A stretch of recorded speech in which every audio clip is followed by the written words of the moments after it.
Hello everyone, this is Mukesh Poddar.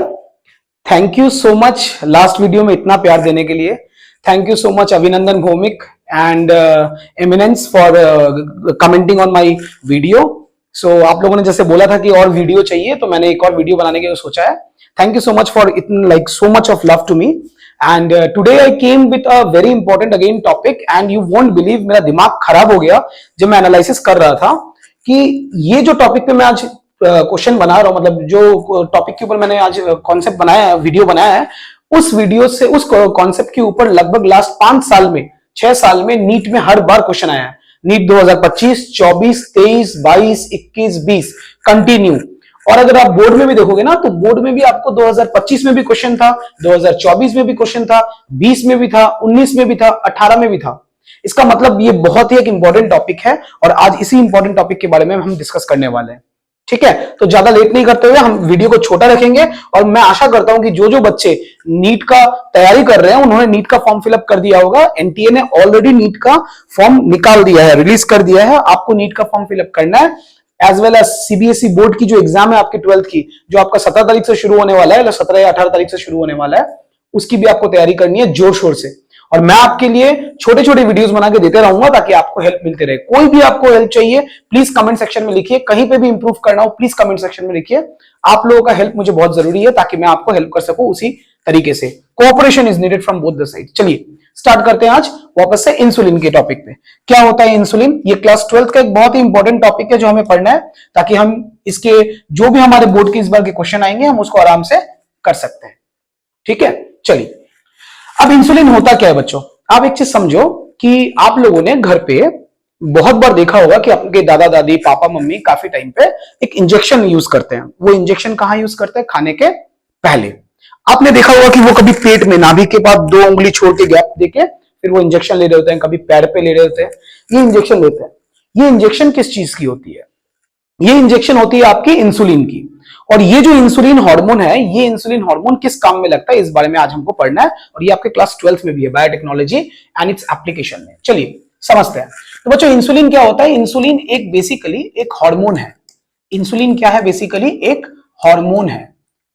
कैसा hormone है ये एक पेप्टाइड हार्मोन है या प्रोटीन रिच हार्मोन है। प्रोटीन बेस्ड हार्मोन हम बोल सकते हैं इसको। ये एक प्रोटीन बेस्ड हार्मोन है, प्रोटीन बेस्ड हार्मोन है। ठीक है, तो ये एक कैसा हार्मोन हो गया? ये एक ऐसा हार्मोन हो गया जिसको हम बोलेंगे प्रोटीन बेस्ड हार्मोन, इंसुलिन। ये हार्मोन कौन बनाता है? ये हार्मोन बनाता है आपका बॉडी का पैनक्रियास। कौन बनाता है? पैनक्रियास, जिसको हम मिक्स्ड ग्लैंड भी बोलते हैं, ये बनाता है। अब ये जो पैनक्रियास है, इसमें एक पर्टिकुलर सेल है जिस सेल को हम बोलते हैं बीटा सेल्स। ये पर्टिकुलर सेल्स आपका इंसुलिन प्रोड्यूस कर रहा है। अब ये इंसुलिन आपके बॉडी में करता क्या है? मान लो आपने दबा के मिठाई खाई है, मान लो आपने दवाई की मिठाई खाई है, आप ओबेसिटी से जूझ रहे आप ओबेसिटी से जूझ रहे हो, या आपको टेंशन है, या आपको बहुत तरह की प्रॉब्लम है, जिसके कारण क्या हो सकता है, लाइफ टाइम में होता है ना, बहुत सारा टेंशन होता है, तो उसके कारण क्या हो सकता है, आपके ब्लड में जो ग्लूकोज का लेवल है, शुगर का जो लेवल है, वो धीरे धीरे क्या हो रहा है, इंक्रीज कर रहा है। अब ये जो शुगर का लेवल आपकी बॉडी में इंक्रीज कर रहा है, ये लॉन्ग टर्म के लिए आपकी बॉडी के लिए अच्छा नहीं है। तो आपको क्या करना होगा, इस ब्लड के जो एक्स्ट्रा शुगर है उसको कम करना जरूरी है। अब इसका जो एक्सेस शुगर अगर बहुत प्रोलॉन्ग रहे, बहुत दिन तक रहे, तो ये प्रॉब्लम क्रिएट कर सकता है।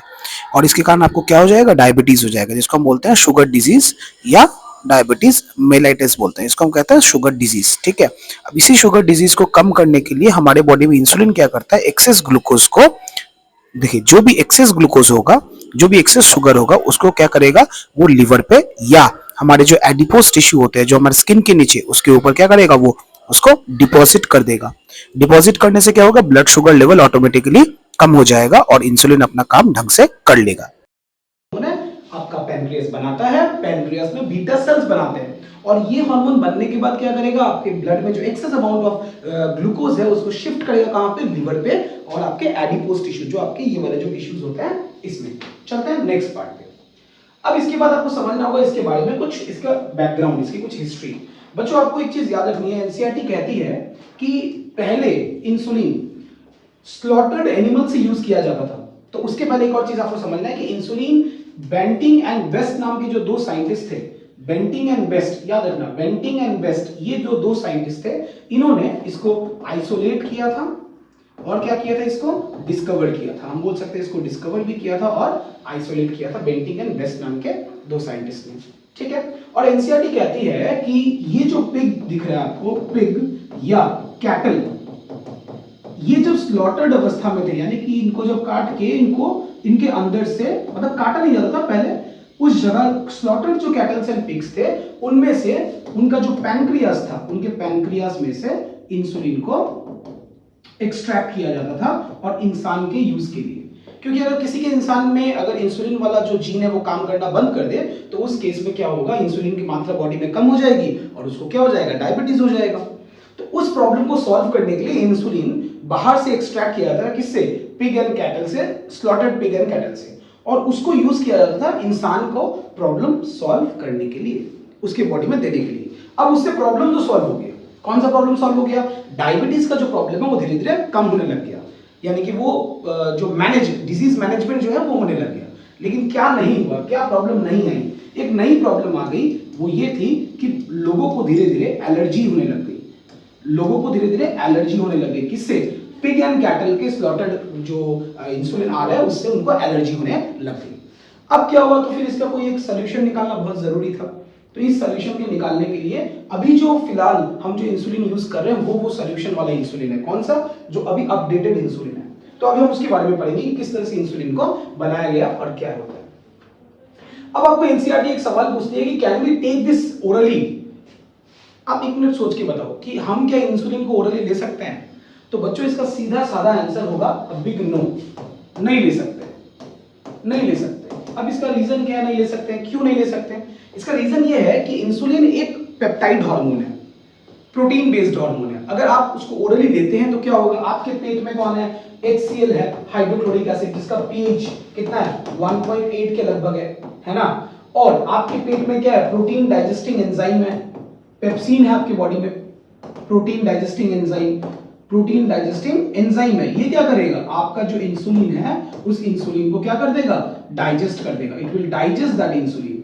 और एक बार अगर इसने इसको डाइजेस्ट कर दिया तो फिर क्या होगा, धीरे धीरे ये इंसुलिन काम करना बंद कर देगा बॉडी में। तो इसलिए हम ओरली इसको नहीं ले सकते, क्योंकि इसका जो मेन फॉर्म है प्रोटीनेशियस फॉर्म वही बेकार हो जाएगा और वो काम नहीं करेगा। क्लियर है यहां तक आपको? आपको बच्चों कोई भी डाउट होता है प्लीज आप कमेंट सेक्शन में लिखिए ताकि हमको समझ में आए। अब आपको इस बात में समझना होगा कि ये इंसुलिन का जो स्ट्रक्चर है, ये स्ट्रक्चर जहां से सबसे ज्यादा क्वेश्चन पूछा जाता है, मैं आपको बता रहा हूं नीट में सबसे ज्यादा क्वेश्चन यहां से ही पूछा गया है, इस स्ट्रक्चर से। ध्यान से याद रखना इस चीज को। मैं आपको बता देता हूं कि एक इंसुलिन की जो स्ट्रक्चर है इसमें ये बहुत हमारे लिए इंपॉर्टेंट है। तो एक बार इसको समझते हैं ध्यान से कि ये स्ट्रक्चर क्या है, ध्यान से समझो। इंसुलिन, बच्चों एक चीज याद रखना कि हमारे बॉडी के अंदर, ह्यूमन बॉडी के अंदर इंसुलिन जब बनता है, प्रोडक्शन होता है, सो ये किस फॉर्म में प्रोडक्शन होता है, ये फॉर्म में प्रोडक्शन होता है प्रो इंसुलिन के फॉर्म में। प्रो वर्ड का मतलब होता है प्रिमिटिव, आपको पता होगा प्रोकैरियोट्स, प्रिमिटिव, प्रो मतलब प्रिमिटिव, प्रो फॉर्म में बनता है। जब भी ये इंसुलिन बनेगा बच्चों प्रो फॉर्म में, इसका मतलब इसके अंदर उस टाइम में 3 चेन होंगे, याद रखना कितने चेन होंगे, 3 चेन होंगे, चेन ए, चेन बी और चेन सी, 3 अलग अलग चेन होते हैं। ये 3 जो चेन है, ये 3 चेन प्रेजेंट किसमें है, प्रो इंसुलिन में प्रेजेंट है। इसमें से जो चेन ए है और जो चेन बी है ये सबसे ज्यादा इंपॉर्टेंट है, क्योंकि यही 2 चेन हमेशा किसमें प्रेजेंट रहते हैं, मैच्योर इंसुलिन में। किसमें प्रेजेंट रहते हैं, मैच्योर इंसुलिन में।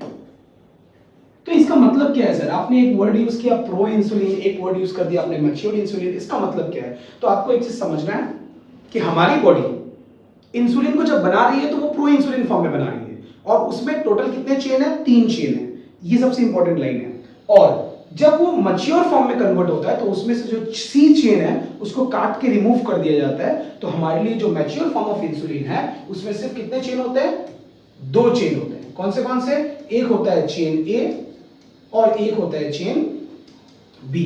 ये आपका 2 चेन है, और इस चेन को ज्वाइन किया जाता है with the help of bond which is known as disulphide bond. याद रखना कौन से बॉन्ड से, डाइसल्फाइड बॉन्ड के माध्यम से इसको ज्वाइन किया जाता है, और यही हो गया आपका अभी क्या, मैच्योर इंसुलिन, जो रेडी टू वर्क है और एक्टिव है। तो इसका मतलब प्रो इंसुलिन क्या आपके बॉडी में काम नहीं करेगा? नहीं, प्रो इंसुलिन काम नहीं करेगा। प्रो इंसुलिन तभी काम करेगा जब इस सी पेप्टाइड चेन को, ये जो सी पेप्टाइड चेन है, आप इसको क्या करोगे? रिमूव करोगे, तो इसमें 2 चेन रहेगा और यही 2 चेन मिलके आपके बॉडी में ढंग से काम करेगा। अब यही हमारे बॉडी में बनता है, ये आपको समझ में आ जाना चाहिए।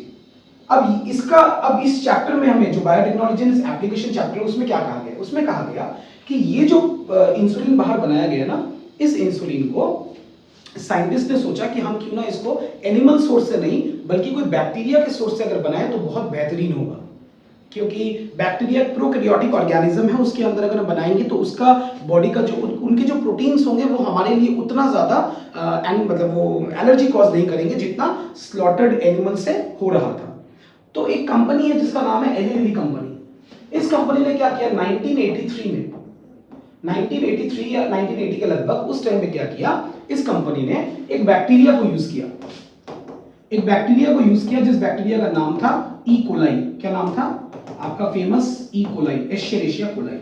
इस बैक्टीरिया को यूज किया और यूज करके जो चेन ए आपको दिख रहा है ना, ये जो ए पेप्टाइड है, ये जो ए पेप्टाइड है उसी तरह से बी पेप्टाइड है, इन दोनों पेप्टाइड के कॉरेस्पॉन्डिंग, याद रखना, ध्यान से देखो यहां पे, कॉरेस्पॉन्डिंग जो डीएनए है उसको बनाया गया।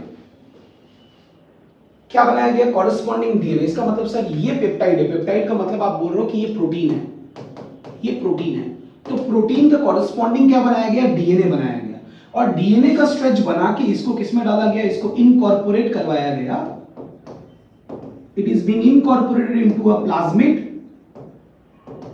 The name of the plasmid was PBr322। इसमें बनाया गया और जब ये बन गया, इसके अंदर इनकॉर्पोरेट कर दिया, करके इससे हमने क्या बनाया, उन्होंने क्या बनाया, इससे उन्होंने बनाया चेन ए और चेन बी।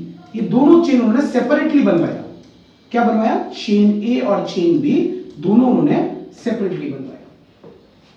और ये जो टेक्निक उन्होंने यूज किया बच्चों, यहां से एग्जाम में क्वेश्चन आएगा, ये जो टेक्निक उन्होंने यूज किया, इस टेक्निक का नाम था आरडीएनए टेक्नोलॉजी। क्या नाम था? RDNA technology, recombinant DNA technology, rDNA technology. Examiner काफी बार पूछता है आरडीएनए टेक्नोलॉजी। इसी के बाद एक और वीडियो में अपलोड करूंगा, उसमें मैं क्वेश्चंस करवा दूंगा आपको, आप उसको देख लेना, सारा प्रॉब्लम आपका सॉल्व हो जाएगा। तो आरडीएनए टेक्नोलॉजी के माध्यम से प्रॉब्लम उन्होंने सॉल्व किया। ये टेक्निक का नाम है। कंपनी का नाम एली लिली। कौन से साल में किया था? 1983 में किया था। किसको यूज किया था? बैक्टीरिया को यूज किया था। Name of the bacteria E coli. 2025 का क्वेश्चन या 24 का क्वेश्चन है जितना मुझे याद आ रहा है, उसमें उन्होंने बोला था एग्रोबैक्टीरियम, तो वो स्टेटमेंट गलत हो गया था, ई कोलाई यूज किया था, याद रखना। और टेक्निक का नाम है आरडीएनए टेक्नोलॉजी। चेन ए और चेन बी यूज किया गया, दोनों को ज्वाइन किया गया with the help of disulphide bond, और बनाने के बाद उसके बाद उसको इनकॉर्पोरेट कर दिया गया। फिर उसको हम लोग उन्होंने बेचना शुरू कर दिया, अपने नाम पे पेटेंट रख लिया और बेच के फिर उन्होंने पैसा कमाना शुरू कर दिया। तो ये एक बहुत इंपॉर्टेंट तरीका था उनका काम करने का, और काम करने के बाद उन्होंने इस प्रॉब्लम को परमानेंटली सॉल्यूशन कर लिया। सो यही इतना ही है आपके एग्जाम के लिए, आपके नीट के लिए और सीबीएसई बोर्ड एग्जाम के लिए। अगर इतना आप समझ चुके हो तो मेरे हिसाब से आपका सारा प्रॉब्लम सॉल्व हो जाएगा। ये बहुत ब्रीफ वर्जन था, मैंने जितना एक्सप्लेन करना था आपको कर दिया। अब अगर आपको कोई डाउट आता है तो काइंडली आप कमेंट सेक्शन में लिखिए, और वीडियो को पूरा देखने की कोशिश कीजिएगा, 1.5x में देखिएगा ताकि सबको समझ में अच्छे से आ जाए। और जो नेक्स्ट पार्ट आने वाला है उसमें हम उसके क्वेश्चन आंसर सॉल्व करेंगे। Kindly stay tuned. Thank you so much.